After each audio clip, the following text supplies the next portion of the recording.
Hello friends, मैं रंजीत सिंह रजक। मेरे channel study point Ranjit में आप सभी का स्वागत है। आज हम आरएनए पे चर्चा करेंगे। इसके पिछले वीडियो में मैंने डीएनए पे चर्चा की थी, कोशिका के अन्य पार्टों पे मैंने धीरे धीरे चर्चा की। आज हम आरएनए पे चर्चा करेंगे। आरएनए क्या है, कैसे कार्य करता है।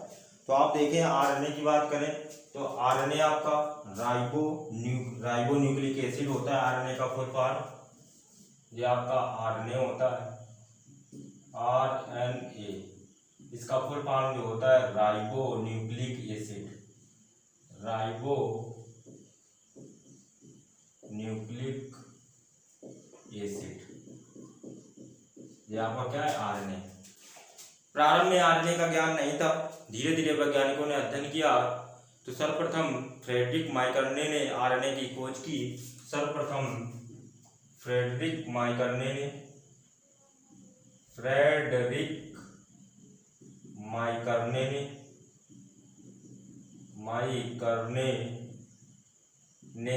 आरएनए की खोज की थी।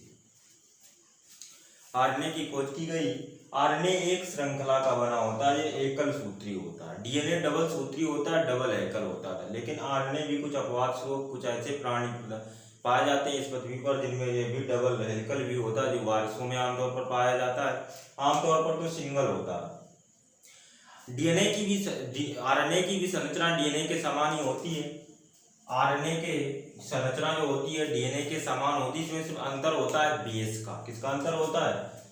आरएनए की जो संरचना होती है डीएनए के समान होती है। आरएनए की संरचना डीएनए के समान होती है, डीएनए के समान होती है। इसमें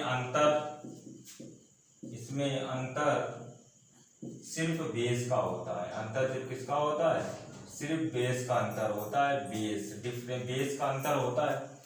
इसमें थायमीन के स्थान पर यूरेसिल आ जाता है। थायमीन के स्थान पर क्या आ जाता है? यूरेसिल। बेस जो होता है थायमीन के स्थान पर यूरेसिल आ जाएगा। थायमीन नहीं रहता है। आप देख रहे हैं ये चार बेस आपका यूरेसिल है, थायमीन है, साइटोसिन है, एडेनिन और ग्वानिन। इनके अपने फार्मूले भी लिख रखे हैं। यूरेसिल हो, थायमीन हो, साइटोसिन हो, एडेनिन हो या ग्वानिन हो, इन सबके क्या रखे हैं हमने? फार्मूले भी लिख रखे हैं। इनमें से क्या होता है? थायमीन रिप्लेस हो जाता है। थायमीन क्या होता है? आरएनए में रिप्लेस हो जाता है। थायमीन नहीं रहता है, रिप्लेस हो जाएगा। थायमीन के स्थान पर क्या आ जाता है? यहाँ पर यूरेसिल आ जाता है। थायमीन के स्थान पर यूरेसिल नामक आएगा। लेकिन डीएनए में क्या होता है? डीएनए में थायमीन, साइटोसिन, एडेनिन और ग्वानिन चार बेस पाए जाते हैं। इन बेस पे मैंने चर्चा की थी। लेकिन आरएनए की बात करें तो ये क्या होगा? थायमीन रिप्लेस होकर इसके स्थान पर क्या आ जाता है? यूरेसिल आ जाता है। आरएनए में थायमीन के स्थान पर यूरेसिल आ जाता है। इतना सिर्फ अंतर होता है आरएनए और डीएनए में। डीएनए में और आरएनए में डिफरेंस किसका होता है? बेस का होता है। आमतौर पर आरएनए जो होता है एकल सूत्री होता है। एकल सूत्री होता है। देख रहे हैं आप, एकल सूत्री है RNA. RNA ribo nucleic acid एकल सूत्री एक धागे का बना होता है। लेकिन डीएनए में क्या था? एक अक्ष पर दो धागे होते थे जो वो एक दूसरे पर रस्सी की तरह क्या होते, एक दूसरे से लिपटे रहते थे।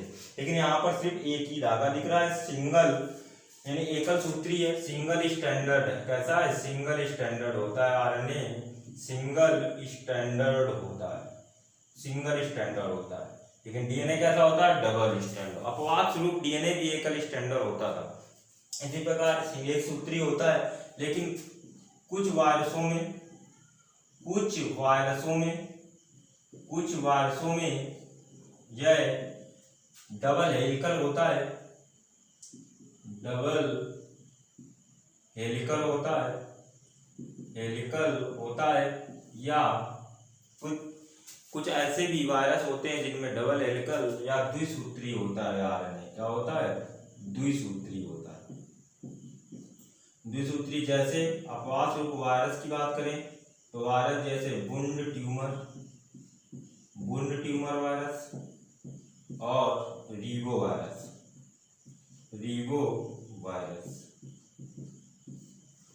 दो वायरसों में जो क्या होता है? अपवाद स्वरूप द्विसूत्री पाया जाता है। जैसे कुछ में आमतौर पर ये कैसा होता है? एक सूत्री होता है। डीएनए कैसा होता है, सॉरी आरएनए कैसा होता है, एक सूत्री होता है। इसके साथ साथ इसका जो आरएनए का प्रमुख कार्य क्या होता है, प्रोटीन संश्लेषण में सहयोग करना। क्या करता है इसका प्रमुख बस एक ही कार्य होता है, प्रोटीन संश्लेषण में भाग लेना, प्रोटीन संश्लेषण में भाग लेना, प्रोटीन संश्लेषण में भाग लेना। प्रोटीन सिंथेसिस का काम करता है, प्रोटीन सिंथेसिस का कार्य करता है, सिंथेसिस का कार्य करता है, इसका कार्य होता है आमतौर पर। और इसके साथ साथ इसका एक कार्य और होता है, ये आनुवांशिक लक्षणों का अभाव होता है। कुछ वायरसों में, यह वायरसों में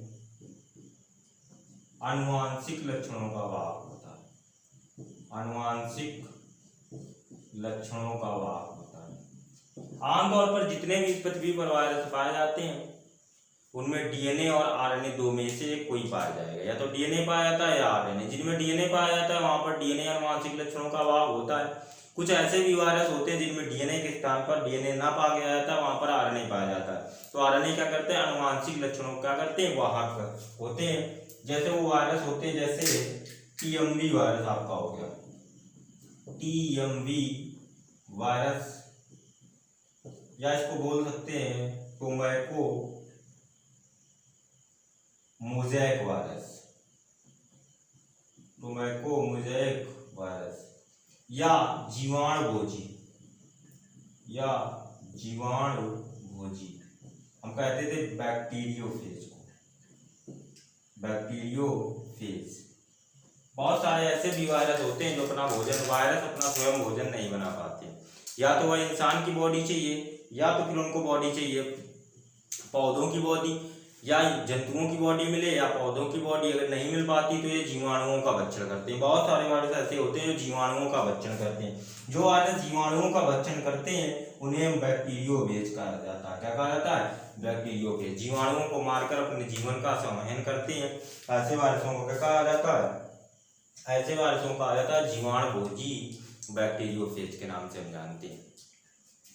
जैसे गंगा नदी का पानी शुद्ध क्यों रहता है, कि गंगा नदी में जितने हानिकारक बैक्टीरिया होते हैं वहां पर पाया जाता है बैक्टीरियोफेज वायरस। बैक्टीरियोफेज क्या करता है, सभी हानिकारक जितने भी बैक्टीरिया होते हैं उनको क्या करता है, भक्षण कर लेता है, जिससे गंगा नदी का पानी क्या रहता है, शुद्ध रहता है। इसके कारण जीवाणुभोजी के कारण। तो वायरसों में आनुवांशिक लक्षणों का अभाव होता है।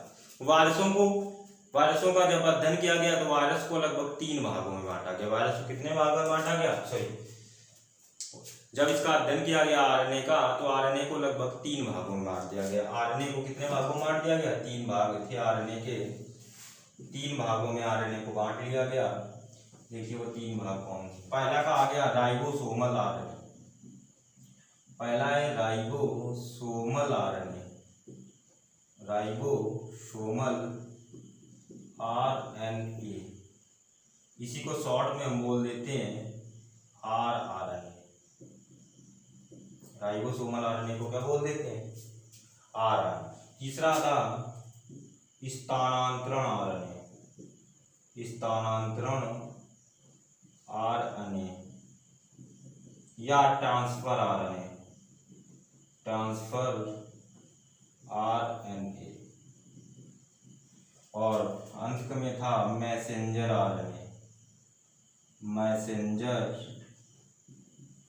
आरएनए, मैसेंजर आरएनए या संदेशवाहक आरएनए, संदेशवाहक आरएनए। आरएनए के 3 पार्ट होते हैं, आपको दिख रहे हैं। पहला राइबोसोमल आरएनए, दूसरा स्थानांतरण आरएनए, और अंत में क्या होता है, मैसेंजर आरएनए या संदेशवाहक आरएनए। आरएनए के 3 पार्ट होते हैं। पहले हम राइबोसोमल आरएनए की बात करें तो राइबोसोमल आरएनए कितना होता है, 75% पाया जाता है। कितना पाया जाता है, सभी आरएनए में से 75%। आरएनए आमतौर पर पाए कहाँ जाते हैं, तो आरएनए पाया जाता है, आरएनए केंद्रक में पाया जाता है, केंद्रक न्यूक्लियस में पाया जाता है, और कोशिका द्रव, और कोशिका द्रव साइटोप्लाज्म में पाया जाता है, साइटोप्लाज्म में पाया जाता है। आरएनए केंद्रक, न्यूक्लियस और साइटोप्लाज्म दोनों में पाया जाता है, लेकिन जो डीएनए होता था, डीएनए केवल किसमें पाया जाता है? केंद्रक में पाया जाता है। आरएनए केंद्रक में भी मिलेगा और कोशिका द्रव्य में भी पाया जाता है। अब राइबोसोमल आरएनए की बात करें तो राइबोसोमल आरएनए कुल का कितना होता है? 75%। ये कहाँ पाया जाता है? केंद्रक में मिलेगा। केंद्रक में पाया जाता है 75% आरएनए। कुल आरएनए का 75% भाग होता है राइबोसोमल आरएनए, जो केंद्रक में पाया जाता है। कहाँ पाया जाता है? केंद्रक, न्यूक्लियस में पाया जाता है, न्यूक्लियस में हो गया। राइबोसोमल आरएनए का कार्य क्या होता है? प्रोटीन संश्लेषण का कार्य करता है। यह क्या क्या करता है? प्रोटीन संश्लेषण का कार्य करता है, प्रोटीन संश्लेषण का कार्य करता है, प्रोटीन संश्लेषण, प्रोटीन सिंथेसिस का कार्य करता है, सिंथेसिस का कार्य करता है। ये राइबोसोम पर लगे होते हैं। राइबोसोमल जो आरएनए होता है ये राइबोसोम पर लगे होते हैं, राइबोसोम पर लगे होते हैं। ये राइबोसोम में चिपका होता है ऊपर की तरफ, जो राइबोसोमल आरएनए होता है। इसका इस राइबोसोमल आरएनए का संश्लेषण कहाँ होता है? ये केंद्रिका में होता है। कहाँ होता है? राइबोसोमल आरएनए का न्यूक्लियोल में होता है, या बोल सकते हैं आप, इसको हम बोल सकते हैं न्यूक्लियोल,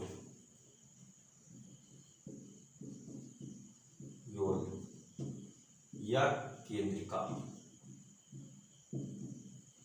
राइबोसोमल आरएनए का संश्लेषण न्यूक्लियोल या केंद्रिका में होता है।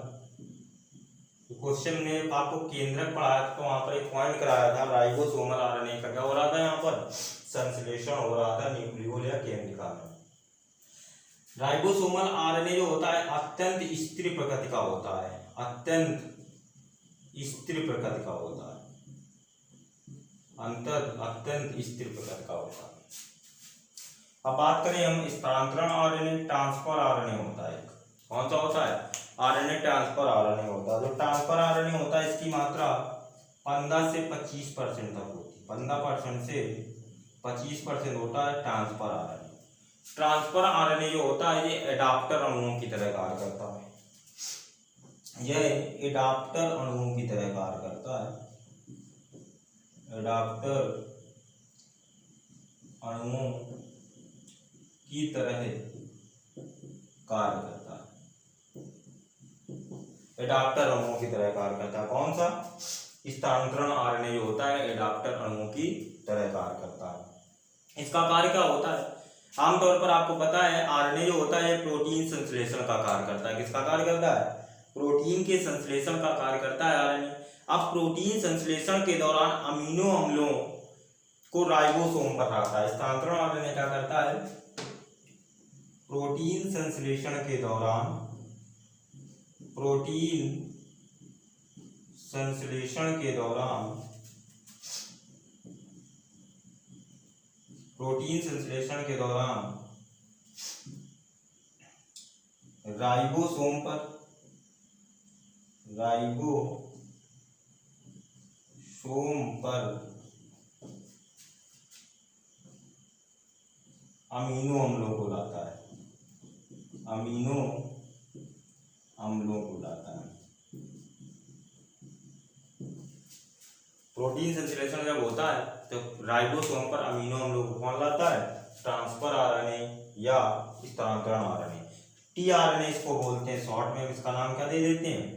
टीआरएनए बोल देते हैं। ट्रांसफर आरएनए को हम टीआरएनए और राइबोसोमर को आरएनए। ये सभी आरएनए में सबसे छोटा होता है। सबसे छोटा आरएनए पूछे तो आपसे कौन सा बनेगा? टीआरएनए होता है सबसे छोटा। अब बात करें मैसेंजर आरएनए या संदेशवाहक आरएनए। संदेशवाहक आरएनए,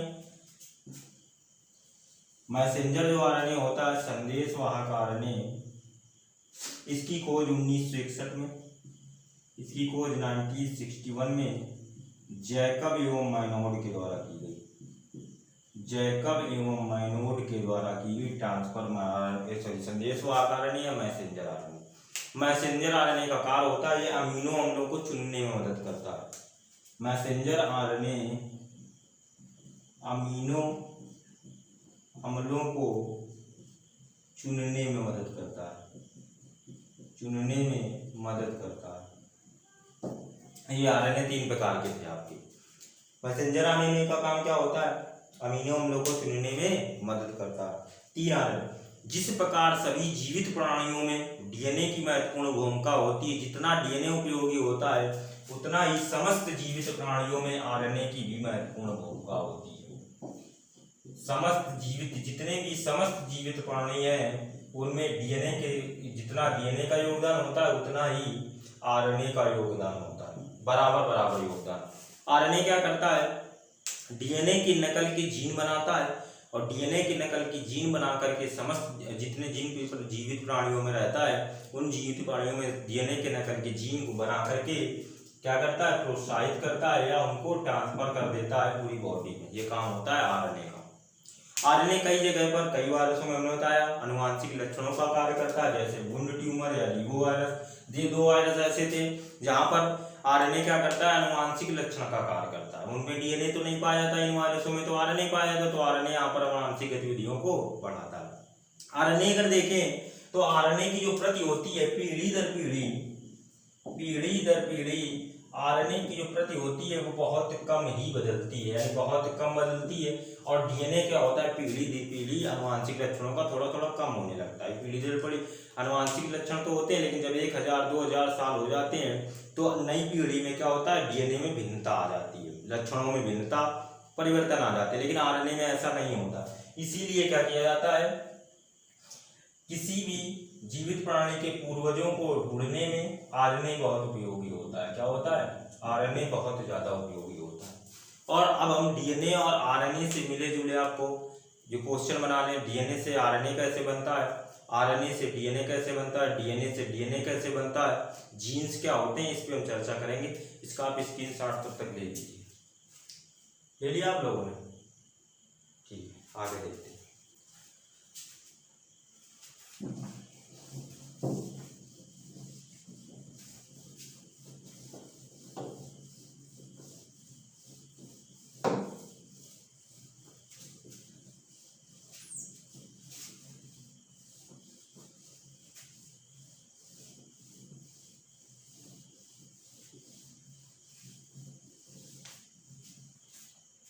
अब हम चर्चा करते हैं ट्रांसलेशन की। पहले हम देखते हैं ट्रांसक्रिप्शन क्या होता है। ये शब्दावली प्रयोग होती है। ट्रांसक्रिप्शन, ट्रांसक्रिप्शन क्या होता है? डीएनए से आरएनए बनने की विधि को, डीएनए से आरएनए बनने की विधि को ट्रांसक्रिप्शन कहा जाता है। बनने की विधि को ट्रांसक्रिप्शन कहा जाता है। जब डीएनए से आरएनए बनता है तो इस विधि को हम कहते हैं ट्रांसक्रिप्शन। डीएनए से आरएनए बन जाता है, बनने की विधि को ट्रांसक्रिप्शन कहा जाता है। इसमें होता क्या है? डीएनए की एक जो न्यूक्लियोटाइड की चेन होती है, डीएनए की एक न्यूक्लियोटाइड की चेन पर आरएनए की आकर के आरएनए की न्यूक्लियोटाइड की चेन जुड़ जाती है। डीएनए की एक श्रृंखला में, डीएनए की एक श्रृंखला में, डीएनए की एक श्रृंखला में आरएनए की,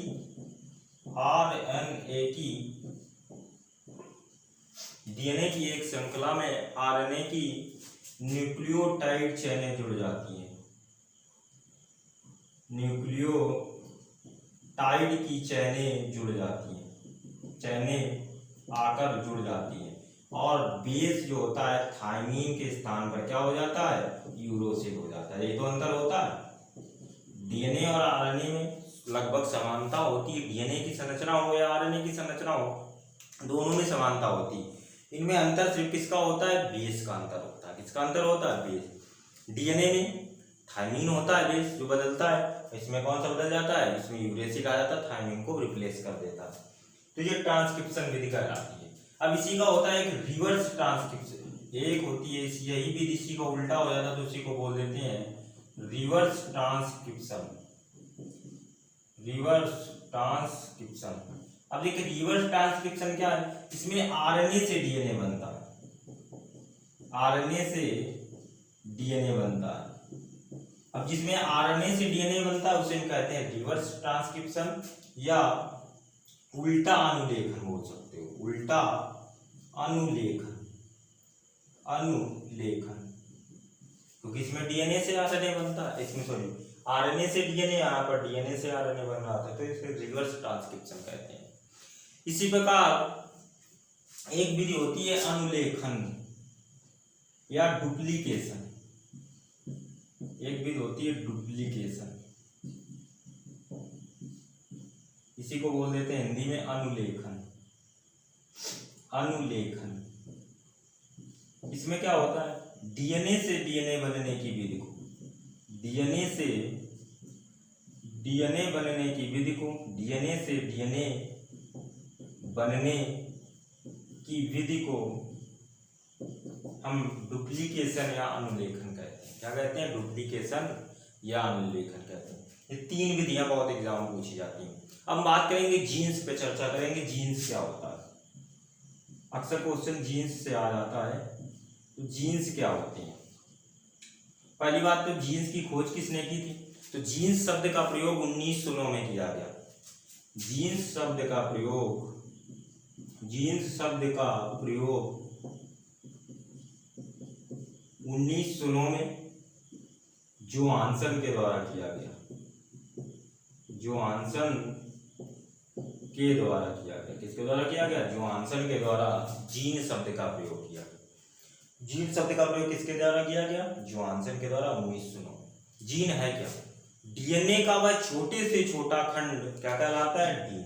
डीएनए का छोटे से छोटा टुकड़ा या छोटे से छोटा टुकड़ा क्या कहलाता है, जीन्स कहलाता है। लेकिन जिसमें अनुवांशिक लक्षण मौजूद हो, इसमें अनुवांशिक कोड मौजूद है।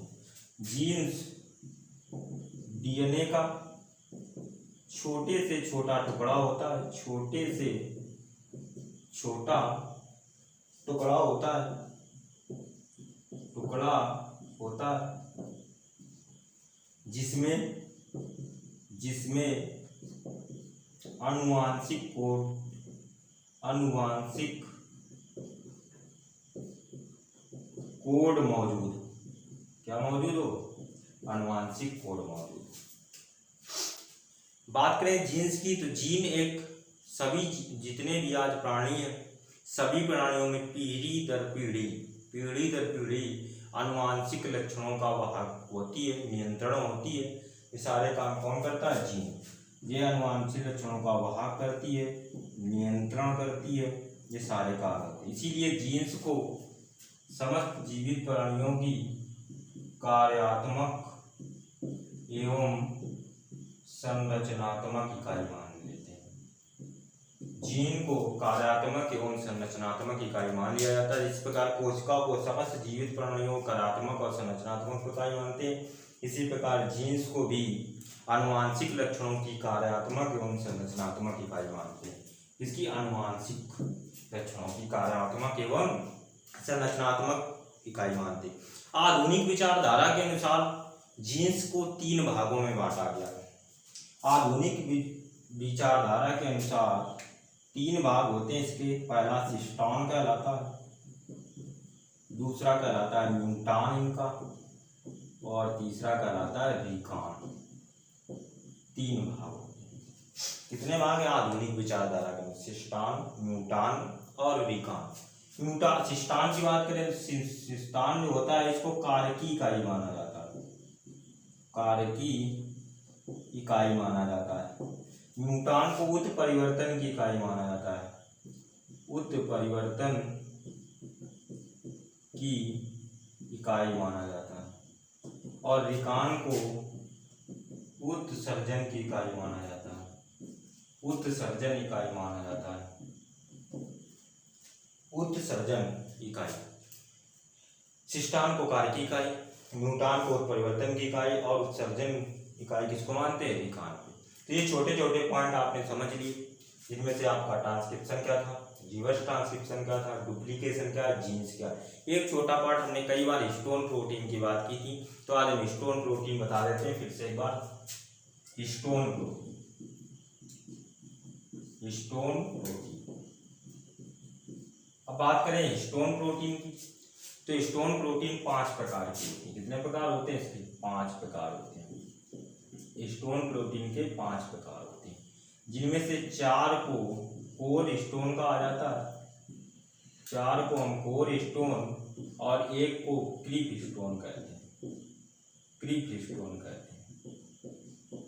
इसमें कोर स्टोन में आते हैं H2A, H2B, H3 और H4। ये किसके पार्ट है? Core stone. कोर स्टोन के पार्ट होते हैं H2A, H2B, H3 और H4, और क्रीप स्टोन में आता है H1। क्या आता है? H1। तो अगर स्टोन प्रोटीन कितने प्रकार के? 4। अब बात करें गुणसूत्र जो होता है, हमने गुणसूत्र भी आपको क्लास 1 ली, गुणसूत्र पे गुणसूत्र क्रोमोसोम, क्रोमोसोम। तो क्रोमोसोम जो होता है बना किसका होता है? इस पे अगर बना किसका होता है पूछा जाए तो आपसे डीएनए, आरएनए और स्टोन प्रोटीन। तो गुणसूत्र बने होते हैं, ये डीएनए के बने होते हैं, आरएनए के बने होते हैं और स्टोन। हमने डीएनए पे भी चर्चा की, आरएनए का भी वीडियो आज पढ़ाया हमने आपको। इसके पिछले वीडियो में मैंने केंद्रक पे भी पढ़ाया आपको, गुणसूत्र पे की क्लासें ली, यानी ऑलरेडी 18 वीडियो हमने डाल दिए थे। ये वीडियो बहुत लेट आ पाया, अब आपका रेगुलर वीडियो आता रहेगा। यदि आपको लेक्चर पसंद आए तो लाइक करें, सब्सक्राइब करें और शेयर करें। यदि आप कोई क्वेश्चन पूछना चाहते हैं कोशिका से संबंधित या किसी विषय से संबंधित जीएस में, तो आप कमेंट बॉक्स में क्वेश्चन कर सकते हैं। अब इसका अगला वीडियो अगले टाइम पे आ जाएगा।